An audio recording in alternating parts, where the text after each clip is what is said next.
श्रीराम समर्थ.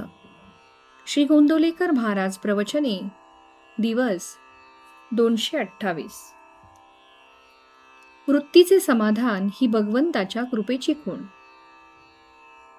आपला देह पंचमहाभूतांचा आहे.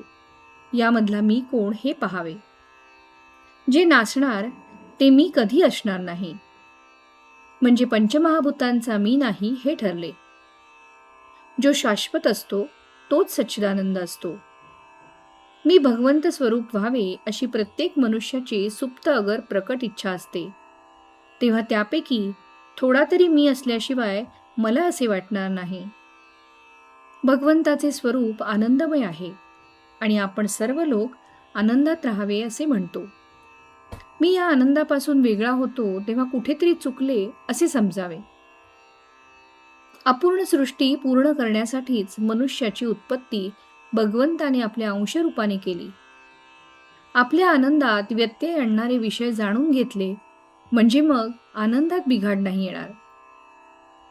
या वाटेने चोर आहेत असे समजले म्हणजे त्या तयारीनेच आपण जातो. जो भक्त झाला त्याला विघ्ने येत नाही. भगवंताचे म्हणून कोणतेही काम केले म्हणजे त्रास नाही होत. आनंदाचा साठा कुठे निश्चित असेल तर तो भगवंताजवळ आहे. नाटकात राजाचे काम करणारा माणूस जसा मी खरा भिकारीच आहे हे ओळखून काम करतो, त्याप्रमाणे आपण आपले खरे स्वरूप ओळखून प्रपंच करावा.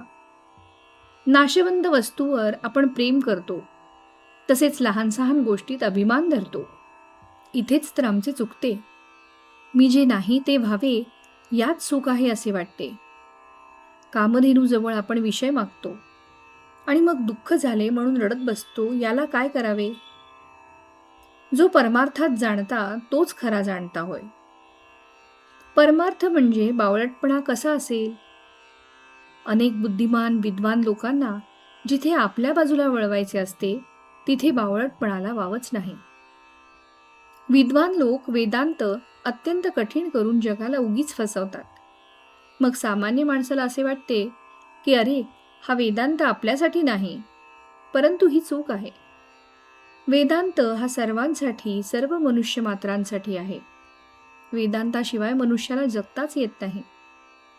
घराच्या छपराखाली ज्याप्रमाणे सर्व लहान लहान खोल्या येतात त्याप्रमाणे वेदांतात इतर सर्व शास्त्रे येतात.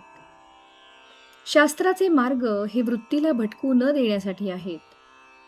ते वृत्तीला हलू देत नाहीत. त्यात नामाची गाठ पडली की भगवंतापर्यंत साखळी जोडली जाते. आपण व्यवहारासाठी जन्माला आलो नसून भगवंतासाठी आलो आहोत. म्हणून आपण अमुकिक वस्तू नाही म्हणून कष्टी होण्यापेक्षा दुसरी एखादी वस्तू आहे म्हणून समाधानात राहावे. समाधानात ही वस्तू फक्त भगवंताजवळ मिळते आणि ती मिळवण्याच्या आड काहीही येऊ शकत नाही.